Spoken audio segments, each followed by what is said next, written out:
Hello everyone, welcome to my another class. আজকের ক্লাসে তোমাদেরকে শেখানো হবে প্রিপোজিশন। ঠিক আছে? প্রিপোজিশন কি? প্রিপোজিশন হচ্ছে প্রি মানে হচ্ছে পূর্বে, আর পজিশন মানে হচ্ছে অবস্থান। তার মানে পূর্বের অবস্থান। কার পূর্বের অবস্থান? নাউন বা প্রনাউনের পূর্বের অবস্থান বোঝাবে। ঠিক আছে?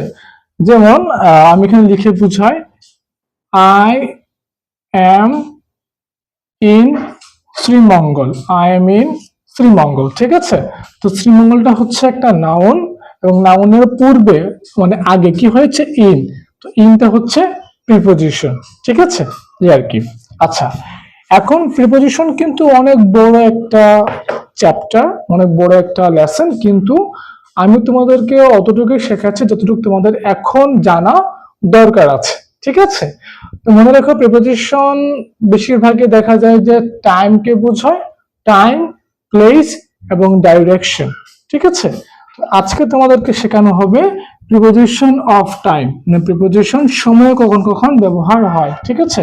টাইম শেখানো হবে।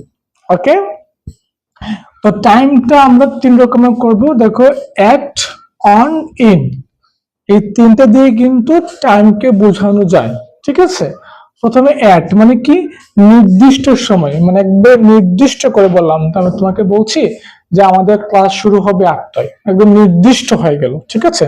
8:30টাও না, আর 7:50-এও না। ঠিক আছে? তো নির্দিষ্ট করে বললে হচ্ছে আমরা কি বলবো? অ্যাট। কি বলবো? অ্যাট বলবো। ঠিক আছে?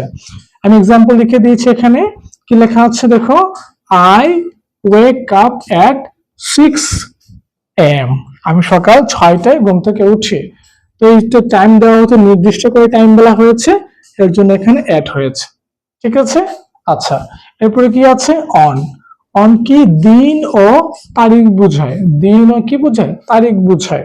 তাহলে I have class on Sunday, আমার ক্লাস আছে অন সানডে। কি বারে?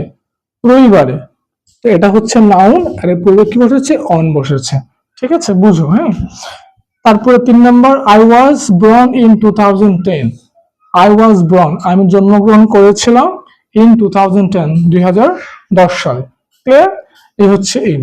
হ্যাঁ, তো এই পর্যন্ত তোমরা এইটুকু শিখে রাখো, আর এই নামগুলো মুখস্থ করে নিও। হ্যাঁ, তোমরা ক্লাস 4, 5, 6 আছো। তোমরা হচ্ছে অ্যাট মানে নির্দিষ্ট সময় বুঝায়, অন দিন ও তারিখ বুঝায়, ইন মাস বছর বুঝায়। এগুলো একটু মনে রাখতে হবে। ঠিক আছে? I hope that you can easily learn that these things. ঠিক আছে? তো এই পর্যন্ত তোমরা জাস্ট ধাপে ধাপে শিখো। ঠিক আছে? তো লিখে নাও, আর এভাবে তুমি এক্সাম্পল লেখো। আমি লিখেছি I wake up at 6 p.m. তুমি লেখো যে আমি ব্রেকফাস্ট করি সকাল 9টায়। হ্যাঁ, তো কি হবে? I have a breakfast. দেখো, আসলে কি তোমাকে সেন্টেন্স তৈরি করতে হবে, কিন্তু আই হ্যাভ ব্রেকফাস্ট কয়টায়? সকাল 9টায়, অ্যাট 9 am। তো এটা টাইম বলছি নির্দিষ্ট করে, তাহলে আমি কি দিয়েছি? অ্যাট দিয়েছি। ঠিক আছে? এরকম প্লিজ প্র্যাকটিস করো, আশা করি সহজ হবে।